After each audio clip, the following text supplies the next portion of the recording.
I greet every one of you in the sweetest name of our Lord and Savior, Jesus Christ. अपने प्रभु यीशु मसीह उद्धारकर्ता के नाम से आप सबको शुभकामनाएं देते हैं। He loves us so much, that is why He is delaying coming to this world. परमेश्वर अपने से बहुत प्रेम करते हैं, इसीलिए ये संसार में दूसरे आगमन के लिए उन्हें देरी कर रहे हैं। It is the expectation of the bridegroom to see that the bride is beautiful and of age and is ready. जो दुल्हा है सो यीशु मसीह, उनकी दुल्हन भी बहुत सुंदर और हर तरह में सिद्ध रहना बोल के वो चाह रहे। Today's message is, I can say, church as the body of Jesus Christ. आज अपन सुन रहे सो वचन कलीसिया बोले तो परमेश्वर की देह है, वो अपन सुनने वाले हैं। It is something like Adam and Eve. आदम और हवा किस तरह से थे उस तरह से है, वैसा अपन देख रहे। Jesus is called the last Adam. यीशु मसीह को अपन अंतिम आदम की तरह अपन देखते। And the bride of this last Adam is no one else but you and me, the church of Jesus Christ. तो अंतिम आदम की दुल्हन और कोई नहीं है, लेकिन आप, मैं और कलीसिया है। Just as God formed the woman to be as a helper to Adam in executing his will in the Garden of Eden, जिस तरह से आदम की वाटिका में एक स्त्री को बना के आदम की सहायता करने के लिए बोल के परमेश्वर बनाए थे।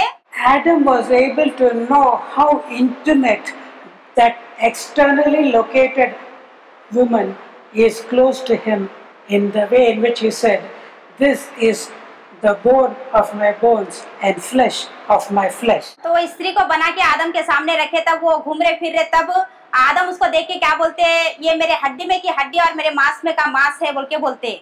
As far as Jesus is concerned, it is his body. The church is his body. तो कलीसिया बोले तो यीशु मसीह की देह है और यीशु मसीह का शरीर है बोल के अपन ग्रहण करना। Here in Colossians 1:18, in the PowerPoint presentation that I have prepared, it is written here like this: "And he is the head of the body, the church, who is the beginning, the firstborn from the dead, that in all things he might have the preeminence." कोलोसियों 1:18, वही देह अर्थात कलीसिया का sir है, वही आदि है और मरे हुओं में से जी उठने वाले में पहलौठा की सब बातों में वही प्रधान ठहरे। Can you understand the importance and significance of what the scriptures state, that your relationship is with the Lord Jesus Christ? तो बाइबल में लिखे वैसे जो लिखे उसके अनुसार यीशु मसीह के साथ अपन कैसा सहवास पाके हैं, वैसा अपन ग्रहण कर सक रहे क्या?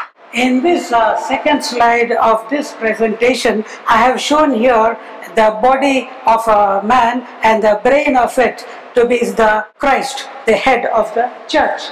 तो यहाँ पर पास्टर जी जो स्लाइड दिखा रहे हो, स्लाइड में जो अपना दिमाग दिखाई दे रहा है वो यीशु मसीह के सर के सादृश्य है। It is the head of the church. कलीसिया का सर है वो। And here we find the body with so many parts of it, and this is called the church, the body of Christ. तो दूसरा एक पिक्चर अपन देख रहे हैं, उसमें जो पूरे अपने अंग दिखा रहे हैं वो यीशु मसीह की देह है। That is the church. वो कलीसिया है। We are the body of Jesus Christ, and Jesus Christ is our head. परमेश्वर का अपन देह है, शरीर है और यीशु मसीह सर है, वैसा अपन देख रहे। In the scriptures, we have seen Jesus likening himself to that foundation stone upon which the church as a building to God is being constructed, against which the gates of hell will not prevail. जो यीशु मसीह जो बुनियाद है उसके ऊपर मैं अपनी कलीसिया बनाऊंगा, उसके सामने पाताल के द्वार भी ठहर नहीं सकते बोल के बोल रहे। So the relationship between Jesus and the church is that Jesus is the foundation of a building and the church as the stones, the living stones upon which you and I are being built. यीशु मसीह जो के ऊपर जो बुनियाद डाल के जो कलीसिया बनाए गए हैं वही विश्वास है।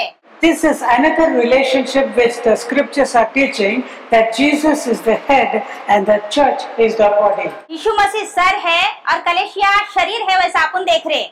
Now this is what Paul has taught, but in the teachings of Jesus in John's chapter 17th chapter 21 to 23rd verses of it, we can see Jesus likening our situation in him to be that of a body.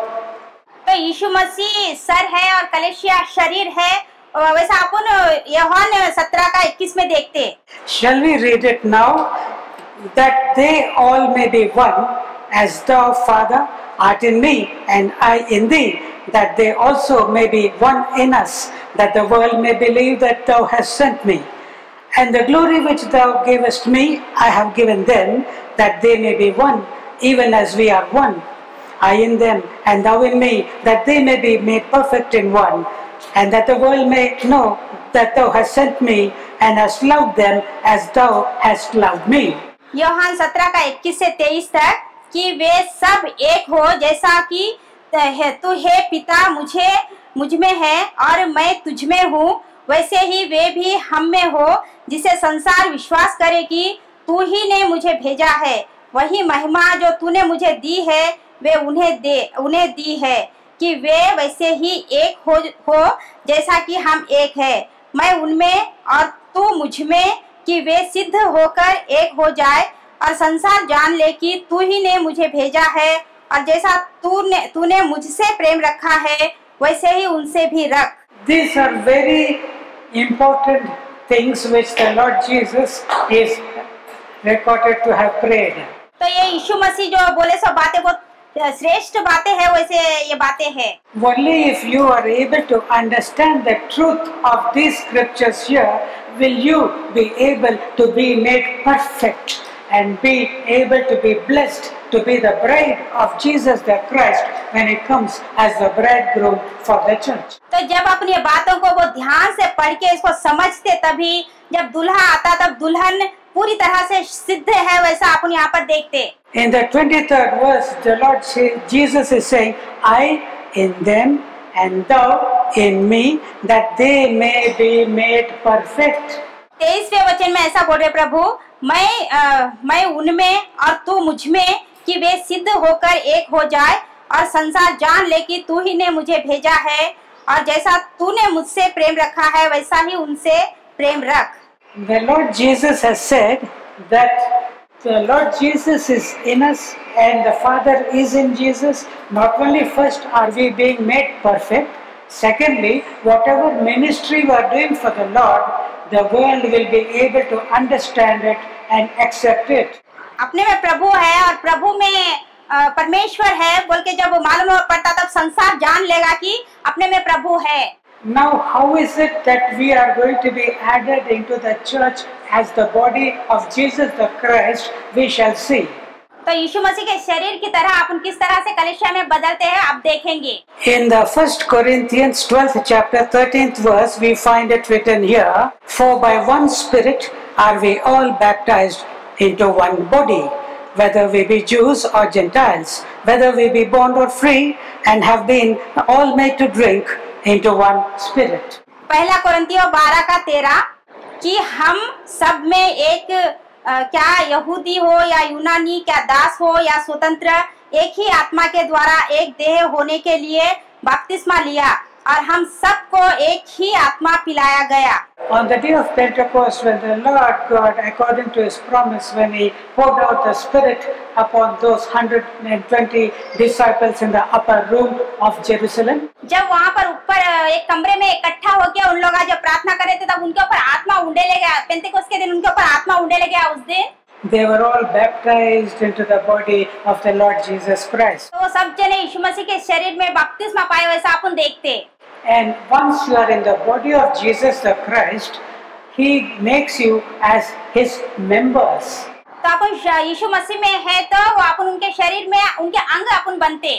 When we receive the Spirit, you are made as the member of the body of Jesus Christ. जिस समय अपन बपतिस्मा लेते तब यीशु मसीह के शरीरों में अपन एक भाग बनते। Here we can find the internal organs of one body. इस स्लाइड में अपन देखे तो शरीर के अंदर जो भाग है उनको अपन देख रहे। And here it is Sunita, the lungs. जो श्वास लेने के जो नलिया है वो सुनीता है समझो।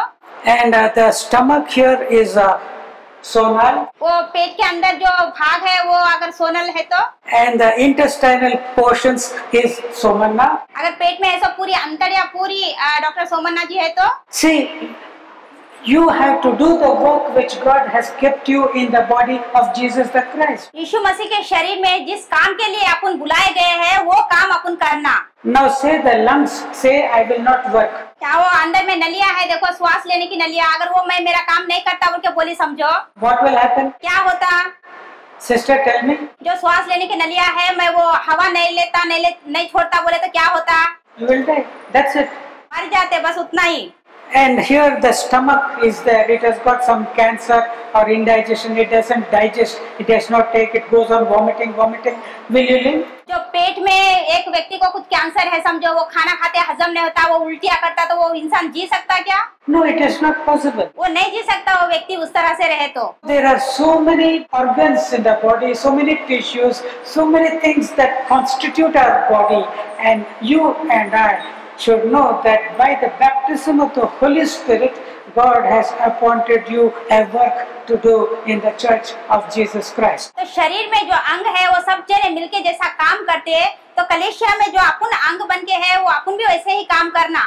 No, the gifts of the Holy Spirit. आत्मा के वरदानों के बारे में अगर अपन सोचे तो Word of wisdom, word of knowledge, faith, gifts of healing, working of miracles, ba.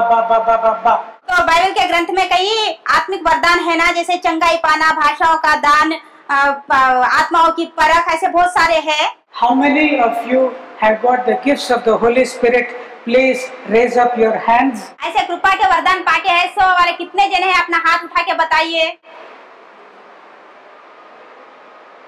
Praise the Lord. Praise the Lord. In 1 Corinthians 12th chapter 7th verse, it is written why God has given you the gift. तो पहला कोरिन्थियों 12 के 7 में प्रभु क्यों ये कृपा के वरदान दिए बोल के लिखा है। It is written here, to each person the manifestation of the Spirit is given for the benefit of all. तो यहाँ पर लिखा है कि किंतु सबके लाभ पहुँचाने के लिए हर एक को आत्मा का प्रकाश दिया जाता है। So if you have got the gift of prophecy, it is not for you to make a profit of that. तो आपको भविष्यवाणी का वरदान दिया समझो, तो वो आपके भलाई के लिए वो नहीं दिया गया, But it is for others. It is for others. तो वो वरदान आपने को क्यों दिया, तो दूसरों के भलाई के लिए परमेश्वर वो वरदान आपने को दिए। The lungs here, which is here, is not taking air only for itself, but it is distributing it for the entire body. तो अपने अंदर जो हवा लेने के छोड़ने की जो नलियां है ना, वो खाली हवा लेने के छोड़ने के लिए है क्या? शरीर के पूरे भाग में वो काम करने के लिए है। And not given in this picture, but approximately behind the stomach, you have that islets of Langerhans, which is the pancreas, head of the pancreas. पेट के पीछे पैनक्रियास नामक एक अंग है और उसमें आइलेट्स ऑफ लैंगरहैंस नामक छोटे चीजें हैं। These islets of Langerhans are responsible for making insulin, which is required by the entire body. जो पैंक्रियास बोल के जो छोटे छोटे जो रहते हैं वो शरीर में इंसुलिन पूरा देते हैं। If it stops functioning, the person gets a condition called diabetes. तो पैंक्रियास बोल के जो है उसमें से वो जो भाग काम नहीं करा समझो, तो वो व्यक्ति को शुगर की बीमारी आने का संभावना है। And if that's not controlled, people will die. अगर वो शुगर की बीमारी को कंट्रोल में नहीं करे तो वो व्यक्ति मर जाएगा। It is the Holy Spirit who has given you that gift is expecting you to use that gift to edify every member of your local church. जो भी कृपा के वरदान जो अपने को दिए गए हैं वो दूसरे व्यक्तियों के लिए, जो कलीसिया में अपन जाते हैं वो कलीसिया की भलाई के लिए, सबके भलाई के लिए दिए बोल के वो अपन ग्रहण करना। For example, this sister I have heard has got the gift of prophecy. तो पास्टर जी बोल रहे हैं सिस्टर अगर भविष्यवाणी का वरदान पाके है। Now in this week, has any one of you approached this sister and asked her, sister, I am in this problem, I want a help and guidance, please pray for me. Has any one of you asked? तो ये हफ्ते में कल sister के पास आके sister मैं ये परेशानी में हूँ, मेरे लिए प्रार्थना कीजिए बोल के कोई तो भी पूछे क्या? See, this is not the way a body of Jesus the Christ has to function. तो यीशु मसीह का शरीर काम करने का तरीका ये नहीं है। A person has received the gift, but it is not being utilized by the church. तो एक वरदान कोई पाके है तो वो कलीसिया में वो उपयोग में आना वैसा अपन रहना। Let us go to the next level of talking, and that is 1 Corinthians 12th chapter 5th verse. थोड़ा अपन आगे जाएंगे, पहला कोरिन्थियों 12 का 4 से अपन पढ़ेंगे। Now there are diversities of gifts, but the same Spirit. वरदान जो कई प्रकार के हैं परंतु आत्मा एक ही है। There are diversities of gifts, but it is the same Spirit. वरदान तो कई प्रकार के हैं परंतु आत्मा एक ही है। The thrust of today's message is you should understand that in the church, the local church you are attending, you should not only receive the Holy Spirit and its gifts, but you should exercise that gift to the edification of all the members in your local church. तो आज के संदेश में अपन क्या सीख रहे बोले तो जिस किसी को भी कृपा के वरदान मिले हैं तो जिस कलीसिया में अपन जाते हैं वो कलीसिया में सबके लाभ के लिए वो उपयोग होना बोल के अपन ये संदेश में सीख रहे। And also understand, without receiving the Holy Spirit or a gift of the Holy Spirit, you are not in the body of Jesus the Christ. तो एक बात अपन ध्यान रखना, क्या बोलते जो आत्मा को अपन नहीं पाए, कृपा के वरदानों को भी अपन नहीं पाए तो यीशु मसीह में अपन नहीं है बोल के वो याद रखना। Now let us go into the next verse, 1 Corinthians 12th chapter 5th verse. और थोड़ा आगे जाएंगे, पहला कोरिन्थियों 12 का 5वें वचन में अपन जाएंगे। And there are differences of administrations, but the same Lord. और सेवा भी कई प्रकार की है परंतु प्रभु एक ही है। It is this level of a growth in the body of Jesus Christ that you don't remain just as you are, just with one single gift. यीशु मसीह के शरीर में अपन जो है जो कृपा के वरदान पाके एक ही वरदान पाके वैसे ही रहना नहीं, लेकिन A believer should grow to become the gift of the Lord Jesus to the churches. तो एक व्यक्ति किस तरह से रहना बोल के प्रभु आशा कर रहे होते जो कृपा वरदान पाते तो वो कलीसिया के लिए, बहुत सारे कलीसियों के लिए वो एक वरदान की तरह रहना बोल के प्रभु चाह रहे। We can find it written in the book to the Ephesians, the 4th chapter of it, the 11th and 12th verses thereof. एफेसी की लिखी पत्री चौथा अध्याय 11 और 12 में अपन पढ़ते। And he gave some apostles and some prophets and some evangelists and some pastors and teachers for the perfecting of the saints, for the work of the ministry, for the edifying of the body of Christ. तो एफेसियों 4 का 11 और 12 अपन पढ़ेंगे। उसने कुछ को प्रेरित नियुक्त करके और कुछ को भविष्यद्वक्ता नियुक्त करके और कुछ को सुसमाचारक नियुक्त करके और कुछ को रखवाले और उपदेशक नियुक्त करके दिया, जिससे कि पवित्र लोग सिद्ध हो जाए और सेवा का काम किया जाए और मसीह की देह उन्नति पाए। See, in the early church, we find that the people of the Lord, after receiving the gifts, they didn't confine their life and their ministry just to a local church. जो पहले की कलीसिया में जो कृपा के वरदान पाए से वाले एक कलीसिया में या एक ही जगह पे वो लोग नहीं रहे, लेकिन we can find Barnabas and Silas to be teachers and prophets. They went down from Jerusalem to Antioch. कुछ प्रेरित भविष्यद्वक्ता सुसमाचारक रखवाले होके यरूशलेम से अंतियोकिया को गए वैसा अपन देखते। We find Titus leaving Paul the apostle at Macedonia and going to Corinth. तीतुस को भी अपन देखते कि वो वहाँ पर प्रेरितों से मिलके दूसरे स्थान पे गए वैसा अपन देखते। We find in the epistles of John that there were bands of evangelists who, in the name of the Lord, they were going and preaching the gospel to the unsaved also. यूहन्ना में अपन देखे तो जो पहले ईसाई थे वो सब जने झुंड के झुंड मिलके कहीं स्थानों पर जाके वहाँ पर सुसमाचार प्रचार करते थे बोल के अपन देखते। In the 5th verse of Corinthians 12th chapter, पहला कोरिन्थियों 12 का 5 में, and there are differences of administrations, but the same Lord. और सेवा भी कई प्रकार की है परंतु प्रभु एक ही है बोल के लिखा है। See, don't think just if you come here and live here, come here for JLM Church for 30 years and die and be buried. Don't think that you will have the heavens for you. JLM church में आके 5 साल से 10 साल से 20 साल से हम यहीं हैं, यहीं जिए, यहीं मरे और गाड़े गए और स्वर्ग हमारा है बोल के कोई भी मत नहीं सोचना। Every one of you has a ministry to do. तो यहाँ पर है सो हर एक जने प्रभु का काम करने वाले रहना। There are different types of administrations. कई तरह की सेवाएं कलीसिया में अपन पाके है प्रियो। The Lord forgive me, प्रभु क्षमा कीजिए, because that word which I gave to you is not that you should get such a cursed type of an end, but in order to provoke you into do the working of the Lord for your life.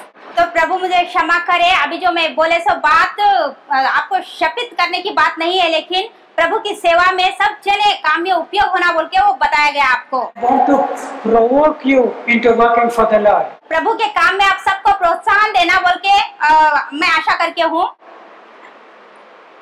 In the 4th verse we found that the Holy Spirit comes inside of us and imparts a gift to us. तो चौथे वचन में अपन पढ़े कि कृपा के वरदान जब अपन पाके रहते हैं, In that ministry you start ministering to your local church. तो जब अपन कृपा के वरदान पाते हैं, जिस कलीसिया में अपन जाते हैं वो कलीसिया में उनका उपयोग करना बोल के चाह रहे। It is the Holy Spirit who is in you and working through you to the church. तो पवित्र आत्मा परमेश्वर अपने में रह के कलीसिया में अपने द्वारा कई तरह के काम कराते रहते। And as you are growing in the Lord, the Holy Spirit will bring into you the image and likeness of Jesus the Christ. जब अपन कृपा वरदान पाके आगे बढ़ते रहते, दिन ब दिन उन्नति पाते रहते, तो प्रभु के स्वरूप में अपन बदलते। That is what it is written, that we are growing from glory to glory. तो उस तरह से महिमा से अधिक महिमा में अपन प्रवेश कर सकते। That it is no longer I that liveth, but Christ liveth in me type of a growth in the spirit. अब जीरा सो मैं नहीं हूँ, लेकिन मुझ में मसीह जीरा बोल के वो अनुभव में अपन आना। The Lord Jesus in the 17th chapter of John had said, "My glory have I given to them, that they may be one as you are in me and I in you."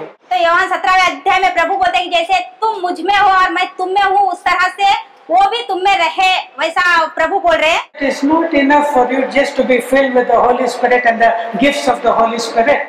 केवल पवित्र आत्मा से भरपूर होकर कृपा वरदान पाने से बस नहीं होता, But you have to have that glory to glory type of an experience as you are growing in the Lord in the church. तो कलीसिया में जब अपन बढ़ते रहते तो महिमा से अधिक महिमा में प्रवेश करने वाले अपन रहना। And when you grow into the fullness of Christ in your spiritual life, अपने आत्मिक जीवन में मसीह में परिपूर्ण तब अपन होते, तब you will have the burden of Jesus the Christ for the lost people. तो यीशु मसीह को जैसा भार था जो नाश होने वाले मनुष्यों के लिए, वैसा भार अपन भी पाके रहते। And you will be able to leave your church and then go to another church to minister. उस तरह से अपन रहे तो कलीसिया में न रह के बाहर भी जाके कहीं लोगों को सुसमाचार प्रचार करने वाले अपन रहते। You go there not for your personal interest, but you are going there in the name of the Lord. तो अपन व्यक्तिगत रूप से उधर जाना है, अपने द्वारा कुछ होता बोल के नहीं, लेकिन यीशु मसीह के नाम से अपन उधर जाना। It is written in the scriptures that blessed are they that come in the name of the Lord. तो यीशु मसीह के नाम से जो कोई भी आते वो आशीष पाए बोल के परमेश्वर का वचन कह रहा। So you should not think of a life where for 2 years, 3 years, 30 years, same place, same song. तो एक ही जगह पे एक कलीसिया में बैठ के वही गाने बार बार गाना, वही बातें करना और 20-25 साल वहीं जीना और मरना, वो उससे कोई लाभ नहीं है। If it is the will of the Lord for you to be like that, be like that. अगर प्रभु की इच्छा आपके जीवन में उसी तरह से रहना बोल के है तो वो वैसा ही रहता, उसको कुछ नहीं कर सकते। But if the will of the Lord is otherwise, it is not to your interest to remain like that. तो प्रभु की इच्छा तुम यहाँ पर ही रहना बोल के नहीं है, तुम बाहर जाना बोल के प्रभु की इच्छा है, तो वैसा करना बहुत अच्छा है। If God wants to use you as an apostle, prepare yourself, humble yourself and go. अगर प्रभु तुम्हें प्रेरित बना के तुम्हारा उपयोग करना चाह रहे तो उसी तरह से प्रेरित बन के तुम सिद्ध होके प्रेरित बन के बाहर जाना। You should be the ambassador of Christ to the world and to the churches. संसार में कलीसिया में एक शांति के दूत की तरह रहना। And now let us see the next verse of 1 Corinthians 12th chapter, the 6th verse of it. तो पहला कोरिन्थियों 12 का 6वां वचन अपन देखेंगे अभी। And there are diversities of operations, but it is the same God which worketh all in all. और प्रभावशाली कार्य कई प्रकार के हैं, परंतु परमेश्वर एक ही है जो सब में हर प्रकार का प्रभाव उत्पन्न करता है। It is the Holy Spirit who is working in the 4th verse. चौथे वचन में देखें तो पवित्र आत्मा परमेश्वर काम कर रहे। In the 5th verse we find the Lord Jesus working in your life. पांचवें वचन में देखें तो प्रभु यीशु मसीह अपने जीवन में कार्य कर रहे। And in the 6th verse we find God the Father who wants to work in you. छठे वचन में देखें तो पिता परमेश्वर अपने जीवन में कार्य करना बोल के आशा कर रहे, वैसा अपन देख रहे। Paul the apostle allowed the power of God to be in his ministry, and he was able to carry out such a powerful ministry because of the power of God working in him. तो प्रेरित पाउल में परमेश्वर की सामर्थ्य के कार्य करी, उन्होंने कार्य करने दिए, इसलिए उन्होंने बहुत सामर्थ्य रूप से काम करे, वैसा अपन देखते। In Colossians 1st chapter 28 and 29th verses, he describes the ministry which God has done in him. तो कोलसियों पहला अध्याय 28 और 29 वचन में देखें तो वो अपने सामर्थ्य से प्रभु की सेवा करे, काम करे, वैसा अपन देखते। Whom we preach, warning every man and teaching every man in all wisdom, that we may present every man perfect in Christ Jesus, whereunto I also labor, striving according to his working, which worketh mightily in me. कोलसियों 1 का 28-29, जिस प्रकार करके हम एक मनुष्य को चेतावनी देते हैं और सारे ज्ञान से हर एक मनुष्य को सिखाते हैं कि हम हर एक व्यक्ति को मसीह में सिद्ध करके उपस्थित करें, इसी के लिए उसकी उस शक्ति के अनुसार जो मुझ में सामर्थ्य के साथ प्रभाव डालती है, तन मन लगाकर परिश्रम भी करता हूँ। Can you understand the intense dedication that is required for a man to work in such a fashion? तो अब के समय में प्रभु के लिए काम करने वाले एक व्यक्ति में जिम्मेदारी, वो जो चिंता, वो सामर्थ्य आप देख पा रहे क्या? He is preaching Jesus Christ to every man. तो यीशु मसीह के बारे में हर व्यक्ति बोल रहे, वैसा अपन देख रहे। He is teaching every man, and he wants that man to be made perfect in Christ so that he can have eternal life blessings. तो हर व्यक्ति अनंत जीवन पाने के लिए हर व्यक्ति को प्रेरित पाउल सिखा रहे, वैसा अपन देख रहे। And he is attributing all this labor by his power that is working mightily in him. तो जो शक्ति से, सामर्थ्य से, जो प्रभु की सामर्थ्य प्रेरित पाउल में काम कर रही है, वो सामर्थ्य से उन्होंने आगे बढ़ रहे और कार्य कर रहे बोल के अपन देख रहे। So there are different kinds of operations, but the same God. कई तरह के कार्य तो है, लेकिन उसको करने वाला परमेश्वर है। There are different gifts, but the same Spirit. कई तरह के कृपा वरदान है, लेकिन आत्मा एक ही है। There are different ministrations, but the same Lord. कई तरह के काम सेवाएं हैं, लेकिन परमेश्वर प्रभु एक ही है। There are different operations, but the same God, the Father. कई प्रकार के कार्य है, लेकिन उसको करने वाला परमेश्वर एक ही है।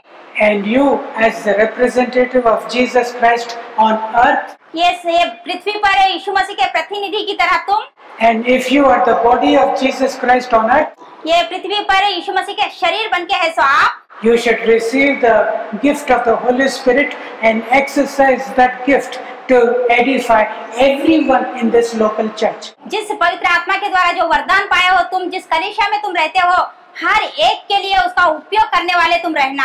This is your walk with the Holy Spirit. पवित्र आत्मा के साथ मिलके चलना। Then with the Lord Jesus, तब यीशु मसीह के द्वारा you should be made yourself as a gift to the churches. तब तुम कई कलीसियाओं के लिए प्रभु के वरदान के तरह तुम बदल जाओगे। And thirdly, तीसरा, with the Father's power working in you, you should be a gift to the perishing world.